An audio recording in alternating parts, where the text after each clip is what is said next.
Hey, good morning. Let's go over today's trade plan. So in the overnight session, we were using 76 to 78 as short-term support, and buyers held ES above that area and then pushed price back up towards the 92.5 and even beyond. Looking at the other markets, Russell made fresh all-time highs in the overnight session, and both NQ and ES have essentially been playing catch-up, even on the larger time frames over the last several days. So at this point, heading into the open, we know that the buy side is in firm control, and the primary upside objective is 98.5 to 2100.5. Now, even at that resistance zone, ES doesn't necessarily have to stop. It can certainly stall there, but it doesn't have to stop there considering TF continues to push to new all-time highs, and eventually ES and NQ can also make new highs, with NQ making new highs on the year and ES pushing to a fresh all-time high. Doesn't necessarily have to happen today, but so far, if the Russell is any indication, that is the path that the S&P is on. So heading into the open, we have short-term support at 88.5 to 89.5. That's essentially the spot where aggressive buyers can step in. Below that, we have 83.25 to 85.25, and even along the way, we have like small, support levels. For example, at the overnight VPOC, which is around 87.25 right now, and we have some kind of support levels along the way as well, which were established in real time.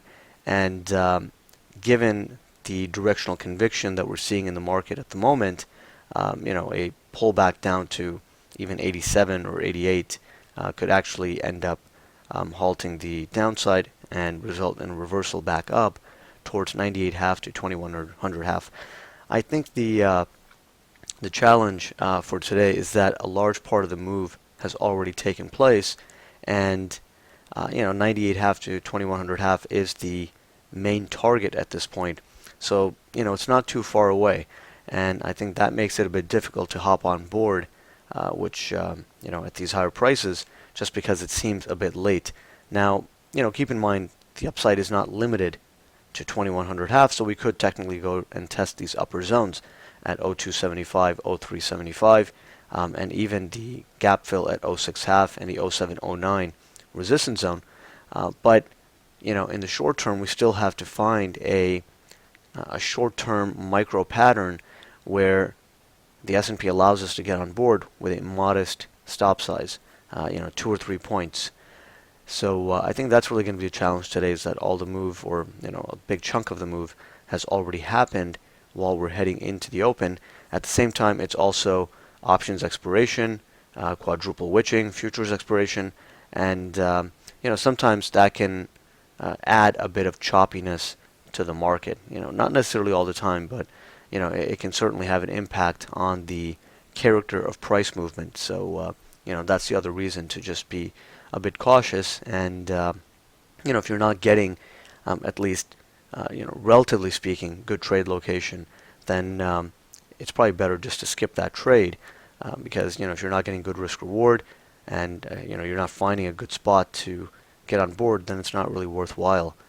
You have to stick with following a sound process, and just kind of buying the highs and expecting it to just continue going higher is not necessarily a sound strategy on options expiration day, especially when we are very close to the primary upside target.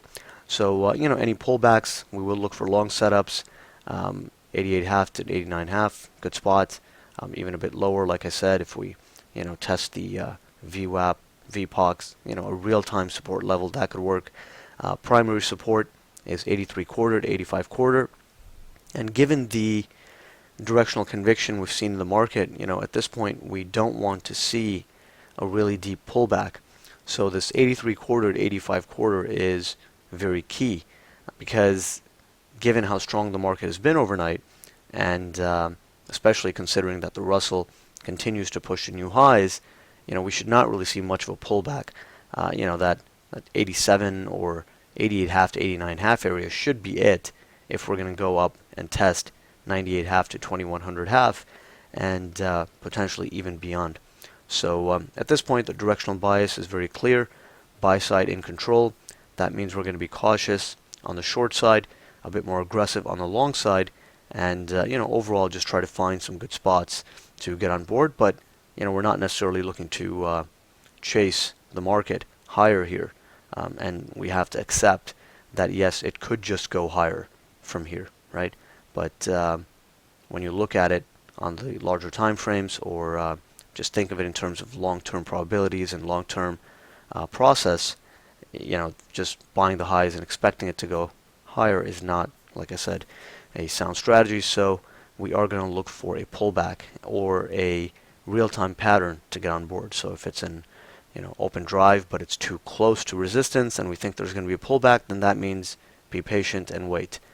If there is a pullback off the open, that means fade it despite it looking kind of scary in real time, or looking like there's some momentum to it in real time, because the larger time frame picture is pretty clear here, and if the buyers are to maintain control, then every pullback is going to present a opportunity to enter long, targeting a move up to 98.5 to 21.5 and potentially even higher.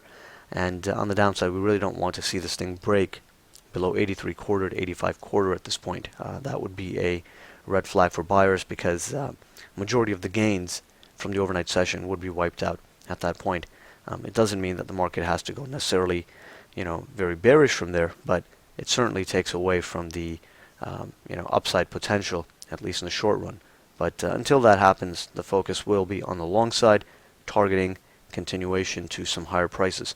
So that is the main idea for today. Let's see if the buy side can maintain control off the open, and we'll take it from there.